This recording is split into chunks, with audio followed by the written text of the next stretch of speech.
Vitor, seja muito bem-vindo. Mais um Tome Nota. Nós estamos aqui estudando as nossas lições da Escola Dominical, da revista Ensinando as Nações Jovens.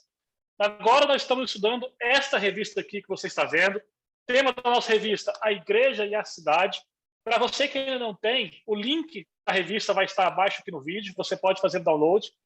E hoje nós estamos aqui recebendo a pastora Joana Dark, autora dessa excelente lição que nós estamos estudando aqui, a dupla cidadania do cristão em todas as perspectivas. Pastora, seja muito bem-vinda. Obrigada, Vitor. É um prazer estar com vocês essa noite, um privilégio estar aqui para a gente estar discutindo um tema tão relevante nos dias atuais que estamos vivendo, né? Amém. Então, dando início ao nosso tema aqui, pastora, já entrando aqui na lição, a senhora poderia falar para a gente, nos apontar o que seria essa dupla cidadania e qual o fato gerador e o que isso representa?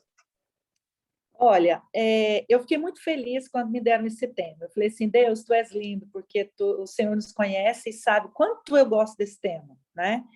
E quando você fala em dupla cidadania, nós referimos exatamente às próprias palavras do Mestre, do nosso Senhor Jesus Cristo, porque o próprio Cristo, ele afirmou que nós não somos desse mundo, como ele também não era. Interessante que Jesus disse assim, olha, eu estive no mundo, o mundo não me conheceu, e o mundo não me amou, e o mundo foi meu inimigo, e ele vai ser de vocês também. Então, nós estamos aqui de passagem. A nossa vida aqui na Terra, ela é como um vapor, como diz Tiago, como uma neblina. Então, é claro que qualquer pessoa, qualquer cidadão com um pouquinho de inteligência, ele compreende que essa vida é transitória, ela é passageira. Então, como Cristo não era desse mundo, nós também não somos. Agora, o interessante é que Jesus deixou bem claro para nós, para a gente, para os discípulos naquela época, e para nós, os cristãos hoje, que como Jesus foi enviado, né, ao mundo, Jesus foi um exemplo de missionário, de missão, e dessa forma ele também nos envia. Ele envia os seus discípulos, ele envia os seus atalaias, os seus servos, para que faça o quê? Para que testifique a respeito da salvação, para que testifique acerca desse reino eterno, desse reino que virá, desse reino que não tem fim. Então, aí nós entendemos que nós estamos na Terra, mas nós não somos daqui. Nós temos essa dupla cidadania. E é interessante que, como é que a gente vai anunciar sobre esse reino da salvação? Um dia Cristo veio aqui para falar do reino. Quando ele expõe ali o Sermão da Montanha, o que Cristo faz? Ele fala literalmente das qualidades ou das exigências de um cidadão celeste, de alguém que vai morar no céu. Então, é interessante, porque aí Jesus diz assim, olha, eu vou, mas vocês vão ficar, vocês vão ser revestidos do poder, vocês serão minhas testemunhas em Jerusalém, Judeia, até os confins da terra. Então, nós somos testemunhas de Cristo. Nós temos uma ordem, é o ID, uma ordem imperativa. A igreja, ela diz o quê? O que Cristo diz para a igreja? Ide, né? E o mundo, o que o Espírito Santo, através da nossa mensagem, diz para as pessoas que estão lá fora? Venha, né? Um convite, vinde a mim, todos vós, que estáis cansados e oprimidos, porque as pessoas andam carregando fardos muito pesados. É muito peso viver aqui nessa terra. Então, a gente tem que ter sabedoria.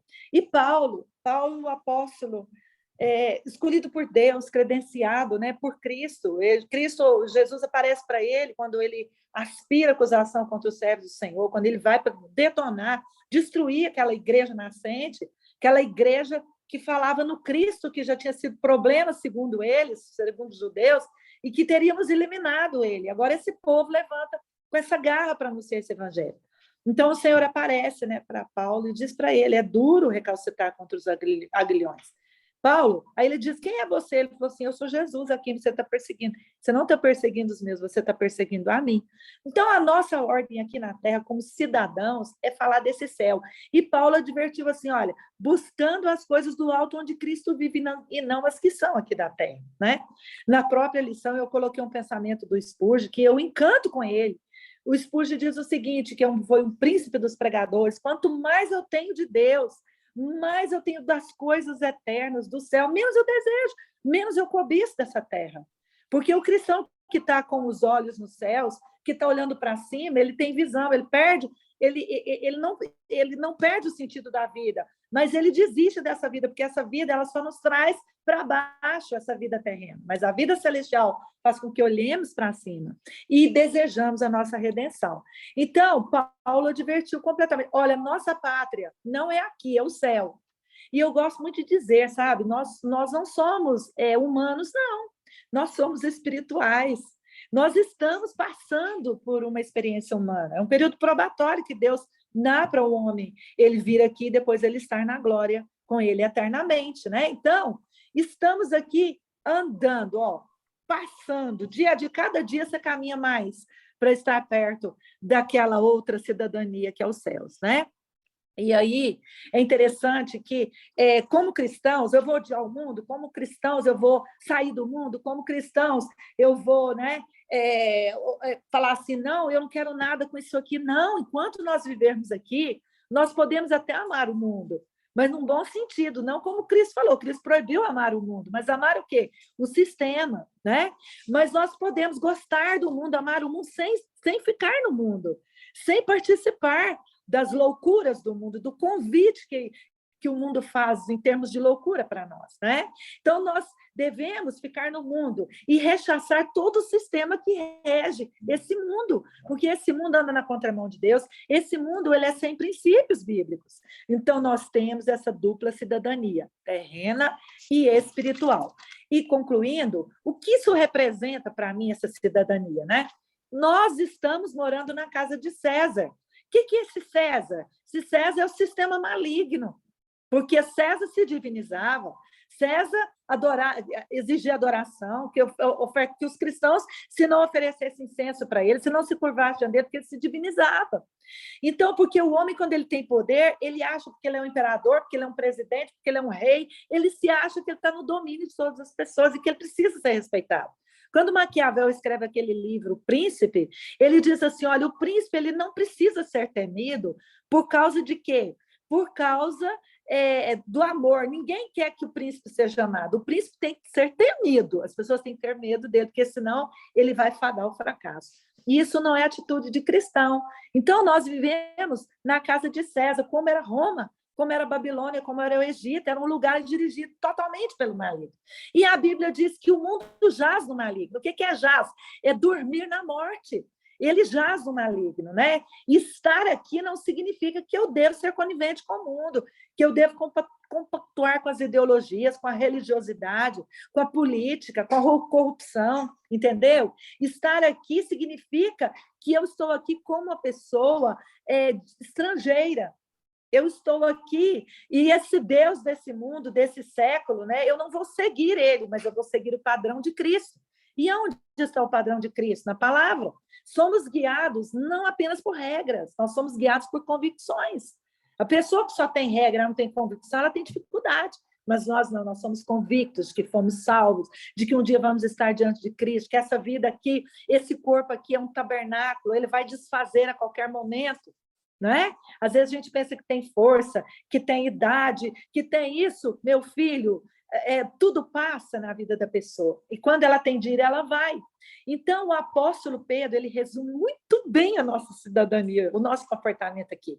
Olha que versículo lindo que ele fala. Somos geração eleita, nós somos sacerdócio real, nós somos nação santa, povo escolhido. Fomos eleitos, somos filhos adotivos de Deus por intermédio de Jesus Cristo. Para quê?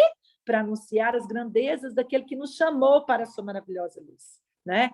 Então, a nossa identidade, meu amado irmão, é ser o quê? É ser santo.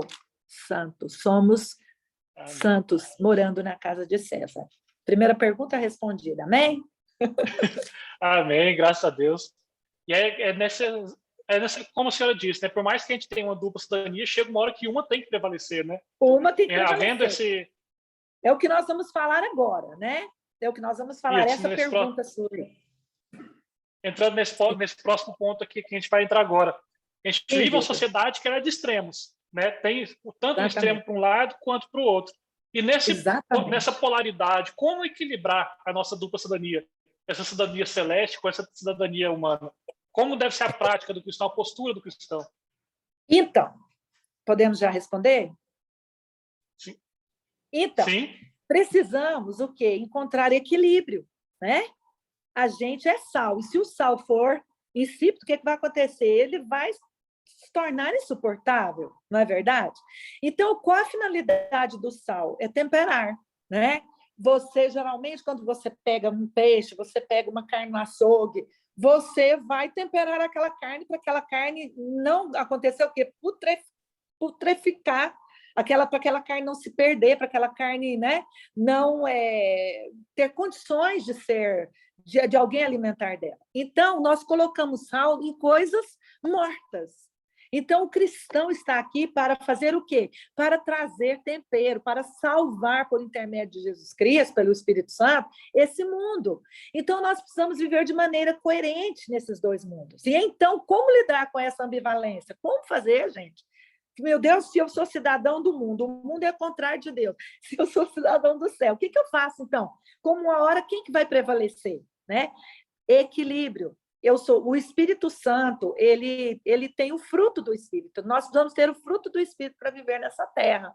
Nós precisamos ter temperança, domínio próprio, bondade, longanimidade, mansidão, domínio próprio, alegria, fé, não é? Nós precisamos ter isso, porque é o fruto, não são os frutos. Eu tenho todos.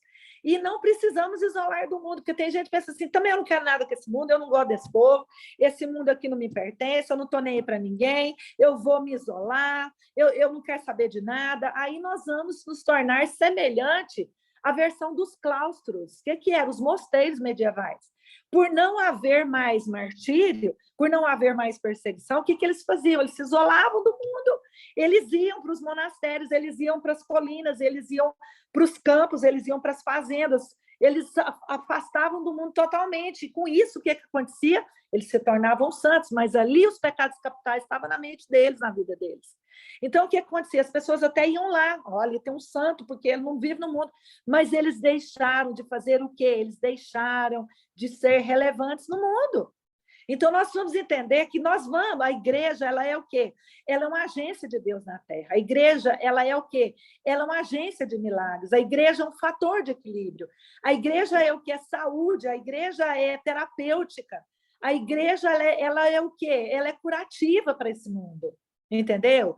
A igreja, ela é restauradora. Então, a igreja precisa estar presente, porque onde está o reino de Deus? Está na igreja. Onde tiver um povo, onde tiver um santo, ali está o reino de Deus. Então, nós temos que ter compromisso com a palavra. E em momento nenhum barganharmos, negociarmos a nossa fé. Nós precisamos viver na sociedade sem secularizarmos. Senão, nós tornaremos conformados. Veja bem, essa palavra forma, ela aparece de uma forma muito interessante. Primeiro, nós somos informados, recebemos informação. Quando recebemos informação, principalmente pela palavra de Deus, automaticamente nós precisamos ser transformados. Porque se nós não formos transformados, nós vamos ser conformados. E se nós formos conformados, automaticamente nós vamos ser deformados. E o que a deformação faz com o cristão? Leva ele para a porta larga, leva ele para a reprovação. Então, nós precisamos entender que antes nós éramos trevas, antes nós vivíamos segundo o curso do mundo, segundo a nossa carne, segundo a nossa direção, segundo nossos desejos malignos. Hoje, nós vivemos pelo Espírito Santo, nós vivemos na dimensão do Espírito, nós vivemos na direção do Espírito. É tão interessante isso, que a Bíblia diz o seguinte, que o Espírito Santo testifica com o nosso Espírito que nós somos filhos de Deus. E se nós somos filhos de Deus, somos filhos de Cristo, nós temos que parecer com Cristo. E a vida cristã, essa vida secular, ela quer inibir o cristão. E o cristão não pode ser inibido. O cristão, ele pode participar de tudo que não venha fazer o quê? Banalizar a sua fé. Trazer para ele libertinagem. O cristão precisa ser tempero nessa terra. Nós temos exemplos bons para seguir. Sabe qual é o exemplo excelente que nós podemos seguir? Principalmente os jovens. O exemplo de Daniel. Daniel, ele foi para a Babilônia aos 17 anos de idade. Daniel era de família nobre. Daniel foi para lá com Ananias, Misael e Azarias. Chegando lá, o diabo caçou um jeito de mudar até o nome deles. Beltesazar, Sadraque, Mesaque e Abednego. Você já pensou que nomes horripilantes. Esses nomes eram das divindades pagãs ali da Babilônia. E eles colocaram no coração, olha, aqui não é o nosso lugar, eu não vou contaminar. Pensa tanto que aqueles jovens falaram, já que nós estamos escravos mesmo, já que a gente está nesse mundo, a gente não é reconhecido, a gente não tem identidade, eu vou aproveitar de tudo isso aqui, porque eu não posso fazer nada mesmo. Não, e custou, para eles custou ir para a fogueira, para eles custou ir para a cova de leões, entendeu? Porque eles se mantiveram como o quê? Como igreja. Eles se mantiveram. Mas não existia igreja naquela época. A igreja já ela existe no coração de Deus antes, que o que foi comprado pelo alto preço foi a igreja. Então, eles só colocaram no coração, nós somos servos do Senhor, nós não vamos contaminar. Outro exemplo é José. José esteve ali naquele Egito ali, entendeu? José sofreu. José teve oportunidade, sabe, de aceitar propostas indecentes e se fazer bem, né? Já pensou se ele aceita a proposta da mulher de Faraó? Mesmo que a mentira tem perna curta, mas por um momento ele podia desfrutar. No entanto, ele preferiu ir para a masmorra ao contrariar a sua fé. Então, nós temos que seguir. Quando ele se converteu, aliás, quando ele saiu do trono, quando ele se tornou rei, né, o governador do Egito, sabe o que aconteceu? Ali ele teve liberdade. Quantas pessoas José não deve ter evangelizado ali naquele lugar? Não é verdade? Não foi o poder que subiu na cabeça dele. E aí, o que acontece? Moisés também, eu não quero ser filho da filha de Faraó, eu não quero esse Egito, eu quero é viver pela fé. Então, o cristão tem que ter essa mentalidade. Jesus, ele fez uma oração linda para os discípulos, a oração sacerdotal. Ele disse assim, Pai, eu não peço que os tire do mundo, mas que os livra do mal. Então, nós precisamos, proteger esse povo do maligno. Então, meu amado irmão Vitor, nós precisamos pedir a Deus que nos habilite para vivermos sem negociar a nossa fé. Entendeu? Dai a César o que é de César, dai a Deus o que é de Deus, entendeu? É assim que nós vamos viver. Se for para, sabe, macular a minha vida espiritual, eu estou fora, mas se isso não me trazer prejuízo, eu estou dentro, não tem nenhum problema. Então, nós precisamos fazer como Paulo, como o apóstolo Paulo disse, combater um bom combate, porque a nossa carreira um dia vai acabar. Eu vou guardar a minha fé para que eu não seja reprovado. Porque cristão que serve a dois senhores, anda em dois caminhos, Deus não tem prazer nele. O meu justo viverá pela fé. E se ele recuar, eu não tenho prazer. Então, não tem nenhuma dificuldade. A cidadania celestial não tem que ser submissa à terrena. E nem a terrena submissa à espiritual. No sentido assim, ó, no sentido de trazer escândalo, entendeu? Eu vou ser um crente que vou dar... Não. Eu preciso entender que para morar no céu tem que ser um excelente cidadão terreno também. Então, eu preciso fazer o que é da minha alçada, o que é direito meu, o que eu preciso fazer. Mas eu preciso entender que a minha cidadania espiritual ela tem que sobrepor, ela tem que estar acima da minha cidadania terrena. Tudo que eu puder abrir mão para estar no céu, eu vou abrir. Amém? Amém. Aí nisso já entra no que a senhora disse também na lição, né, que acaba havendo uma secularização, uma deformação, muitas igrejas se deixando influenciar por conta desse desafio, por conta desse... Vai agradando e vai transformando a igreja e se adaptando ao padrão mundano, né? Vai deixando o padrão da cidadania cristã. Exatamente, Pastor, nós vamos responder nessa terceira pergunta, né? Isso aí. Aí, nessa próxima questão, a senhora entra e diz sobre essas novidades que muitas igrejas têm buscado, né? E como isso tem atrapalhado o evangelho. Então, a senhora poderia nos informar como isso tem prejudicado e como não cair nesses enganos? Vamos dizer que as novidades, elas são artifícios humanos, e artifícios humanos não ganha ninguém para Jesus. Muito pelo contrário, pode até ganhar no começo, mas depois é igual a parábola do semeador. Cai entre os pedregais, vem o sol e fica causticante, e aí essa semente não germina e não frutifica, porque a única semente que vai frutificar é aquela semente que permanece regada pela palavra de Deus. E aí, infelizmente, né, nós temos aí pessoas em busca de uma adrenalina espiritual. Eu não aguento essas igrejas mole, eu não aguento esses pastores arcaicos, esses pastor cabeça velha, né, que é pessoas com vocabulários novos, que é pessoas que mexem com o ego, massageia o ego, pessoa, como diz John Piper, que nunca endurece o evangelho, só suaviza, porque John Piper diz, o evangelho endurecido, ele perde o sentido, e o evangelho amolecido, ele perde a essência. Então, é o que eu te falei, é o fator do equilíbrio, né? E nós temos aí, muitos têm almejado novidades. Eu não aguento mais isso, a gente precisa de coisa nova, a gente precisa fazer reunião, a gente tem que buscar isso, a gente tem que ir para tal lugar, a gente tem que fazer festa, e vão arrumando tantas coisas, né? E tem o famoso pragmatismo, né? Que está quase que generalizado. O que esse pragmatismo são? Aprender métodos que dão resultados, né, positivos e rápidos. Você sabe que a gente vive a geração da rapidez, ninguém suporta esperar nada. Você olha para os adolescentes, né, eles ficam doidinhos quando a internet sai fora do ar, fica doido. Vocês têm. Esse celular não carrega. Meu Deus, o povo está assim. Compra um trem pela internet, já quer que o negócio chegue correndo. Ainda bem que o Mercado Livre agora está eficientíssimo, né? Você comprou, chegou na sua casa 2 dias depois. Né? Então, nós estamos vivendo essa era desse desespero, né?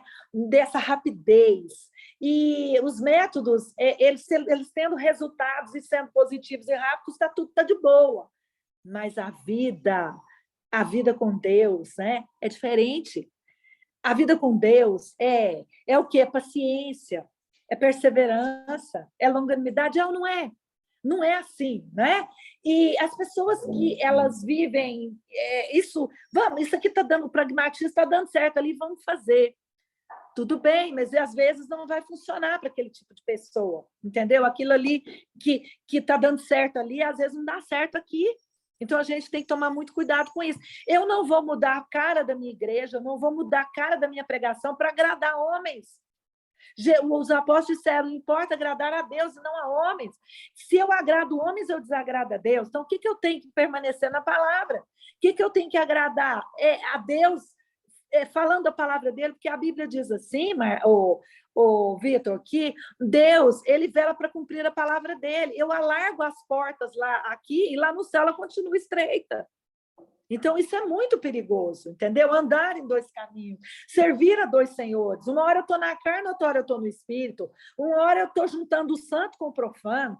Mas o que tem? Isso aí dá certo, é bom. Deus não se agrada de mistura e nós precisamos entender isso. É claro que nós precisamos adequar, é claro que nós precisamos contextualizar, claro que sim. Eu não estou sendo aquela pessoa obsoleta, nossa, ninguém quer, não é isso. É adequar a palavra dentro da própria palavra. Você já viu uma regra da hermenêutica que diz que a Bíblia interpreta a própria Bíblia? Então, eu não posso usar de subterfúgios para interpretar a Bíblia para agradar as pessoas, porque elas vão se cansar. A pessoa precisa conhecer Deus, o jovem precisa ter intimidade com Deus, porque uma hora ele vai enfadar da igreja, uma hora ele vai enfadar do amigo, uma hora ele vai ser decepcionado, uma hora ele vai perder, uma hora ele vai decepcionar, uma hora ele vai lutar por alguma coisa, ele não vai conseguir aquilo ali, e aí, cadê?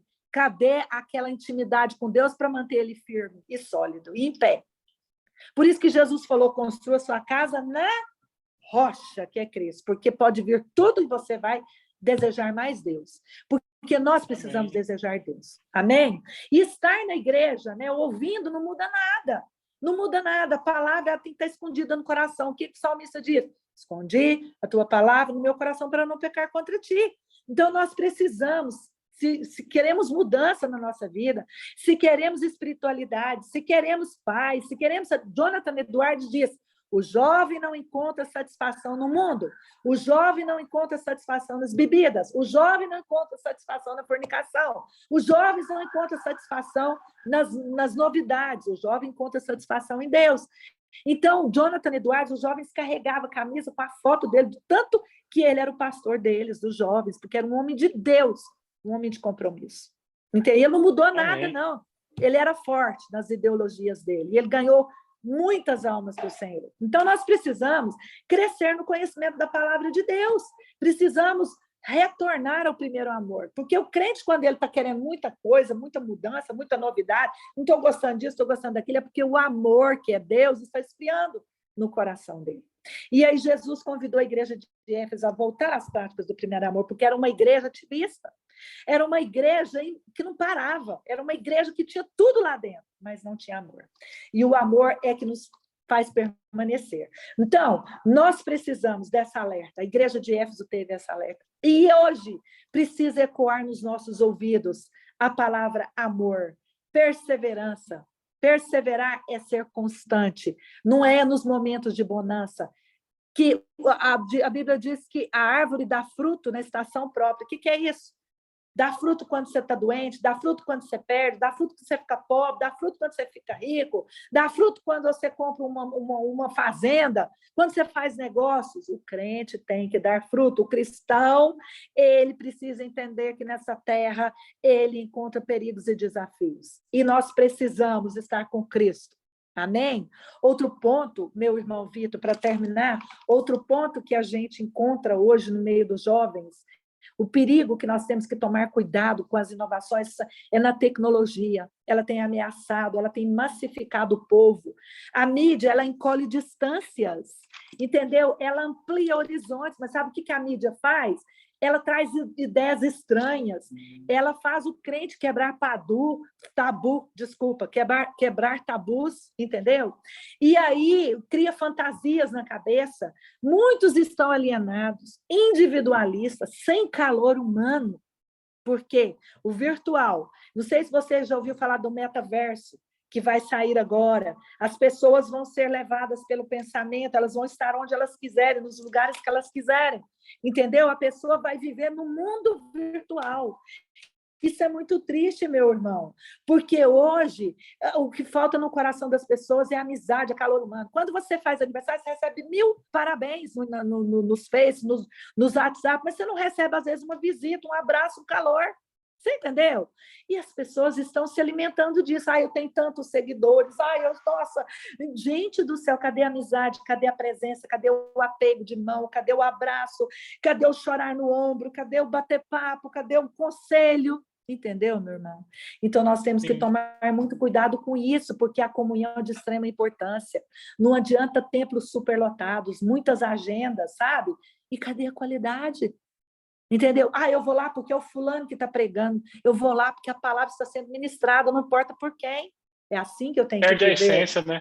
Perde. Não há prioridade mais hoje na comunhão. Cadê aquilo que Jesus falou, comunhão horizontal e vertical? Não existe mais. É isso aí. E Deus quer um culto racional. Quando a igreja deixa de ser contada como ovelha, entendeu? Ela passa a ser contada como números. E Deus não está interessado nisso. Números faz bem, faz. Mas a qualidade, ela atrai a quantidade. E, para terminar, nós temos que tomar cuidado com as novidades que vêm em nome da fé. Sabe quais as novidades? A Bíblia diz que ainda que um anjo me anuncie coisas novas, o que eu falo para o anjo? Anátema. Entendeu? Cuidado com a comunhão panelinha. A ordem é suportar uns aos outros, não fazer acepção de pessoas. E Deus não trabalha com vaso, Deus trabalha com vaso, ele não trabalha com panelinha. Então, nós precisamos entender, nós precisamos ter essa interação. Os relacionamentos interpessoais não podem ser doentes, eles precisam ser sarados. Um ao outro ajuda. Essa é a visão da igreja. Eu te ajudo, Vitor, a carregar seu fardo, meu irmão, você não está só. E você me ajuda quando eu precisar. Então, quando as novidades vêm, elas vêm em forma de sensacionalismo. Nominalismo. É a era da inclusão. Inclui todo mundo dentro da igreja. Jesus ama todos. Na hora, no final, vai salvar todo mundo. Né? Misericórdia. Capaz que na mente das pessoas até o mal vai ser salvo, né? Porque todo mundo vai ser salvo. Na hora que morre, não foi salvo.